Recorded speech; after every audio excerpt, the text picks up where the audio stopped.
मेरी dark secret वाली videos पे तुम्हारा ऐसा क्रेजी रिस्पांस देखने के बाद मेरी गांड फटकर मेरे मुंह में आ गई। चल बोजड़ी के अब की बार वाले डार्क सीक्रेट्स को ज्यादा ही काले हैं। मुझे तो ऐसा लगता है कि इस हरामी दुनिया में एक मैं ही शरीफ बचा हूँ, दूध पीता बच्चा ही समझ लो यार। अब जैसे जैसे मैं वीडियो को बढ़ाने आगे शुरू करूंगा वैसे वैसे लोगों के डार्क सीक्रेट्स खुलने शुरू होंगे। ये राज इतने काले होने वाले हैं जो तुम्हारे उस काले दोस्त की काली गांड से भी ज्यादा काले होंगे। अपनी कुर्सी की पेटी अपनी बुंड के ऊपर वाली कमर से बांध लो तो आओ यार डुबकी लगाते हैं डार्क सीक्रेट्स की दुनिया में। तो पहला सीक्रेट आता है मेरे सब्सक्राइबर डोगेश भाई का। जब वो एक दिन स्कूल गया तो स्कूल की छुट्टी के बाद वो क्या देखता है कि स्टाफ रूम में से अजीब अजीब आवाजें आ रही है। तो भाई को लगता है कि यार छुट्टी होने के बाद ये आवाजें कहाँ से आ रही है, लेकिन डोगेश की बुंड का कीड़ा उसको शांति से बैठने कहाँ देता है। डोगेश सरकारी स्कूल का लौंडा है और अपने स्कूल की टूटी खिड़की से वो जब स्टाफ रूम में देखता है तो वो क्या देखता है कि उसकी क्लास की टॉपर अपने स्कूल के दो बुड्ढे मास्टरों के साथ मजदूरी कर रही है। उस दिन अपने डोगेश भाई को पता चलता है कि सच में अच्छे नंबर लाना कितना मुश्किल है। वीडियो के लास्ट में कुछ है तो वीडियो को एंड तक जरूर देखना। और हाँ, अगर आप भी अपने डार्क सीक्रेट्स मेरे साथ शेयर करना चाहते हैं तो मेरी आप इस आईडी पर मेरे को डीएम कर सकते हैं और इस आईडी का लिंक मैंने अपने डिस्क्रिप्शन बॉक्स में भी दे दिया है। तो अगला डार्क सीक्रेट आता है मेरे सब्सक्राइबर पतीले का। पतीला बताता है जब एक दिन वो स्कूल गया तो वो क्लास के बीच में पड़ा हुआ क्या देखता है। हाँ, ये देखता है। एक तो मेरे को समझ में नहीं आ रहा कि ये सारे कर्मकांड स्कूल में ही क्यों हो रहे हैं, ये बच्चे वहां पढ़ने जाते हैं या फिर खैर छोड़ो। पतीला आगे बताता है कि उसकी क्लास की लड़की ऐसे प्रिटेंड कर रही थी जैसे उनको इसके बारे में कुछ पता ही ना हो। उन सब ने मिलकर अपनी मैडम को भी बता दिया और पतीला बाद में उस चीज को उठाकर बाहर फेंक भी देता है। भाई मेरे को एक चीज समझ नहीं है कि किसी और की पहनी हुई शेरवानी को तूने हाथ भी कैसे लगा दिया।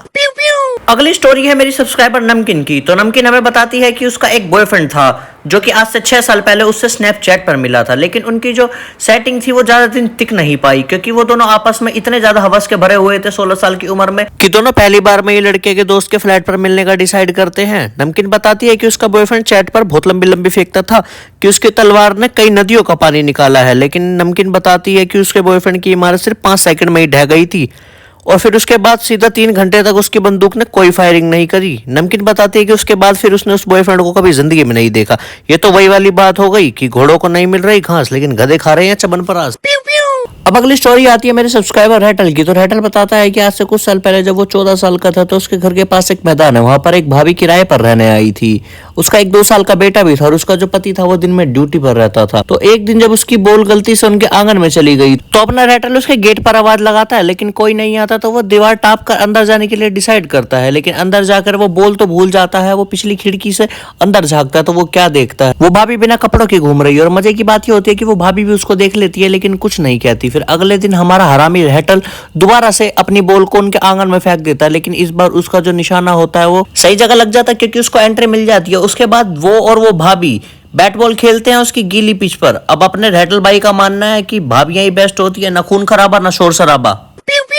अब अगली स्टोरी आती है मेरे सब्सक्राइबर चंपक की। चंपक बताता है कि जब एक दिन वो अपने स्कूल जा रहा था तो उसके एग्जाम चल रहे थे और उसको ये डर था कि कहीं वो एग्जाम में फेल ना हो जाए। तो जैसे ही वो मार्केट से अपने स्कूल की तरफ जा रहा होता है तो उसके सामने एक बड़ा मोटा सा आदमी चल रहा होता है। अचानक से उस मोटे सा आदमी को क्या होता है कि उसका पैर फिसल जाता है और वो गिर जाता है। उस भाई की आधी पैंट भी खुल जाती है जिससे कि गिरने की वजह से हमारे चंपक को उसकी काली गांड के दर्शन हो जाते हैं। भाई सोचता है कि आज का दिन ही पूरा खराब जाएगा क्योंकि एग्जाम आता नहीं है कुछ, ऊपर से एक काली गांड के दर्शन हो गए। लेकिन भाई कहता है कि अचंभे की बात ऐसी होती है कि जब रिजल्ट आता है तो भाई ने उसी एग्जाम में टॉप किया होता है पूरी क्लास में। भाई किसी की काली गांड देख के पास होने से बेहतर तो मैं एग्जाम में 100 बार फेल होना पसंद करूंगा। ये तो वही वाली बात होगी कि यहाँ लोगों के कांड करने की बीमारी है और इस मोटे की तो गांड ही चमत्कारी है। अब आप लोग भी कमेंट सेक्शन में हैशटैग काली गांड वाला बाबा कमेंट करना मत भूलना।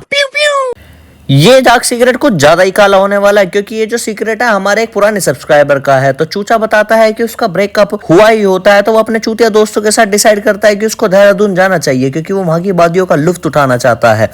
चूचा बताता है कि देहरादून में वो 2 समाज सेविका बुलवाता है जिसमें से एक का लुत्फ उसके 2 दोस्त उठाते हैं और थोड़ी देर बाद हमारा चूचा 2 के साथ एक्सरसाइज स्टार्ट कर देता है। वो बताता है कि वो इतनी एक्सरसाइज कर देता है कि उन 2 बहादुर समाज सेविकाओं में से एक को रात को 2:30 बजे हॉस्पिटल लेके जाना पड़ जाता है क्योंकि भाई ने एक्सरसाइज ही इतनी बिठा दी थी।